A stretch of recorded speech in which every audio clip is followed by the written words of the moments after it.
لیاقت خان صاحب سوال یہ کر رہے ہیں کہ گجراتی میں قرآن پڑھنا کیسا؟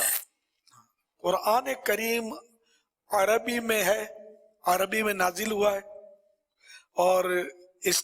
کو بدلنا، چاہے گجراتی، چاہے انگلش، چاہے ہندی، کسی اور زبان میں اس کو لکھنا یہ بھی ناجائز، کہ اس کو بھی تحریف کہا ہے اور کہا گیا، اور پڑھ بھی نہیں سکتے، پڑھنا بھی دوسرا عمل ہوا، لکھنا یہ بھی گناہ۔ اب پڑھنا،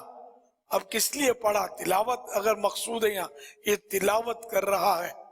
تب تو یہ تلاوت چونکہ اس کی صحیح کر نہیں سکتا۔ اب کسی کو قرآن کریم یاد ہے اور صحیح یاد ہے تجوید کے ساتھ، اور اب وہ اس کی نظر اس لکھائی پر ہے، تو اب اس کا جو بھی حکم مجھے نہیں معلوم، لیکن یہ کہ ایک جنرل بات یہ کہ لکھنا بھی اس کا جائز نہیں ہے، اور اس سے پڑھنا بھی اگر جس طرح لکھا اس طرح پڑھ رہا ہے تب تو ناجائز ہو جائے گا، کہ حروف تبدیل ہو جاتے ہیں، ہا نہیں ہوتا، اس میں سا نہیں ہوتا، سواد نہیں ہوتا، ایک س ہوتا ہے، سسلا نسا گجراتی میں، یہ سواد میں بھی چلتا ہے اور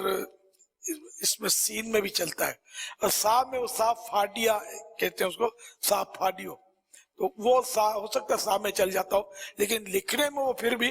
اس کی تحریف تو ہے، اور یہ سا ہو یا سین س ہو، یہ اس کا مخرج وہ نہیں ہے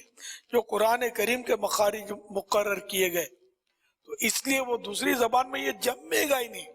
اور یہ دلیل بالکل بیکار سی ہے، لوگ دیتے ہیں دلیل، ہم کو ٹائم نہیں ملتا سیکھیں، تو نوٹ گننے کا ٹائم ملتا ہے آپ کو،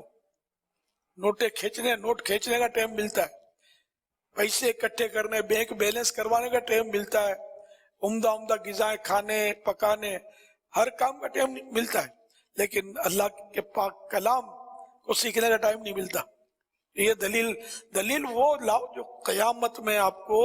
سرخرو کر سکے اللہ کے حضور۔ کیا قیامت میں یہ جواب دیں گے ہم کو ٹائم نہیں ملتا تھا؟